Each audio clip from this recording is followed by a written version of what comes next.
Hey, it's Bonnie, and today I'll be making a tutorial on how to create your own custom challenges using command blocks. So for this tutorial, I'm going to show you how to create this. So if I activate this, this will transform a random block around me into lava. So that's one way that you can create your own challenges just using commands. So it doesn't matter where I go. This will start transforming a random block around me to lava, and you can personalize it. So you can switch this. So instead of lava, it's water or a bedrock or a diamond block or whatever you want to do. And this is really easy to create. It only requires 2 command blocks. And let me show you how to do this. So the first thing you want to do is give yourself a command block. So to do that, you do give @p and then command block. And this will give you a command block.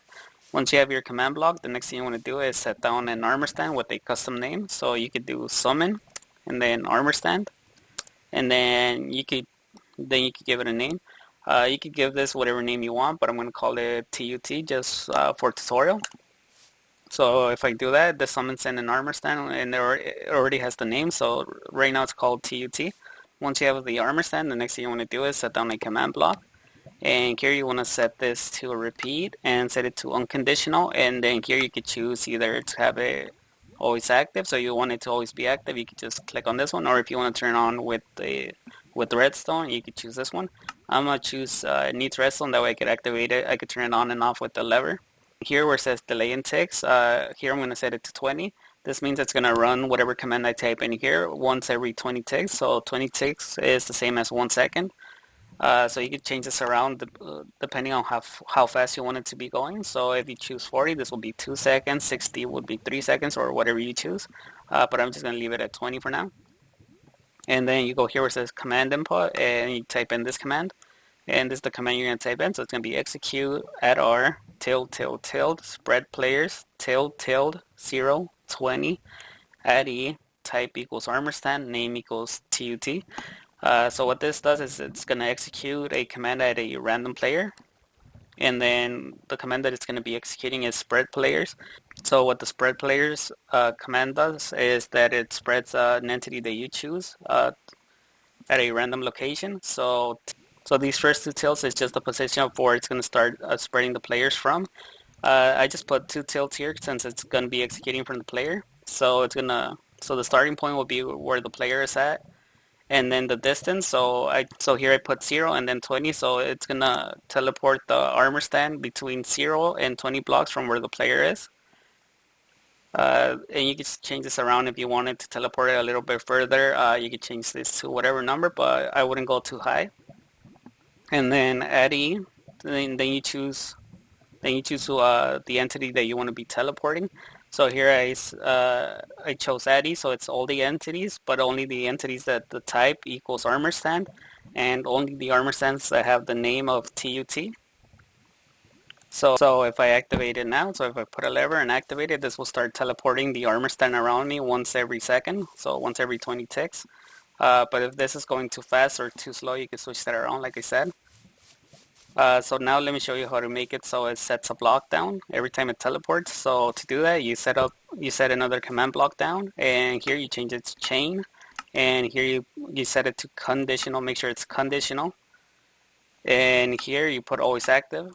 And since this is a chain command block and it's set to conditional, this means this command block will not activate until this one runs the spread players command successfully. So once this one runs the spread players command successfully, it will activate this one. And then here you want to put the delay in ticks, you want to put it to 4. This just so it doesn't set the block down too fast. And then here, this is how you set the block down. So you put execute @e and then type equals armor stand.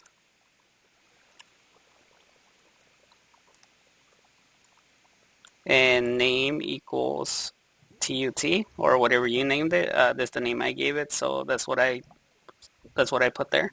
And then the position, so just 3 tilts here. And then you want to do setblock. And then the position of where you want to set the block.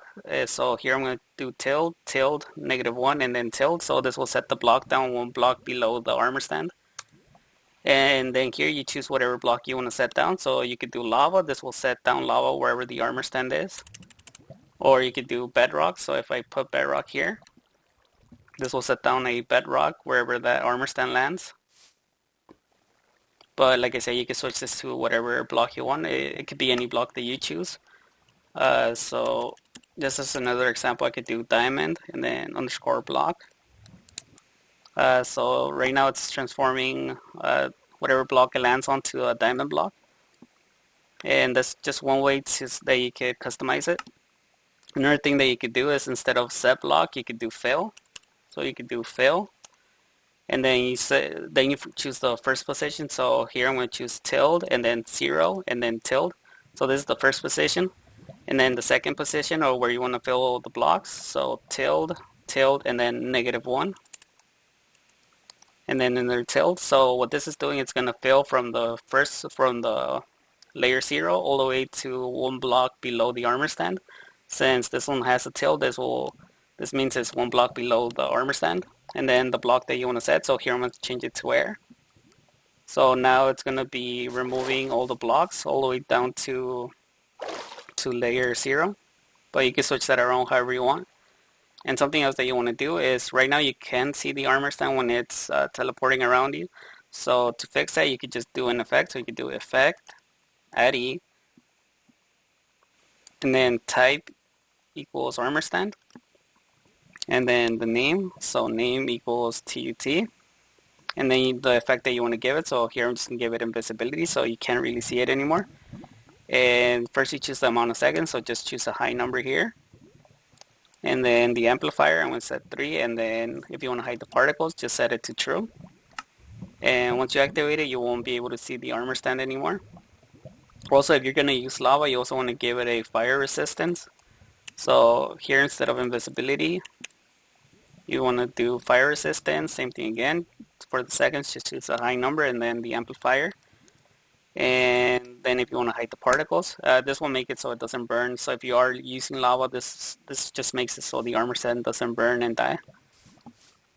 Also, you want to add a ticking area, so the commands stay active even if you go far away.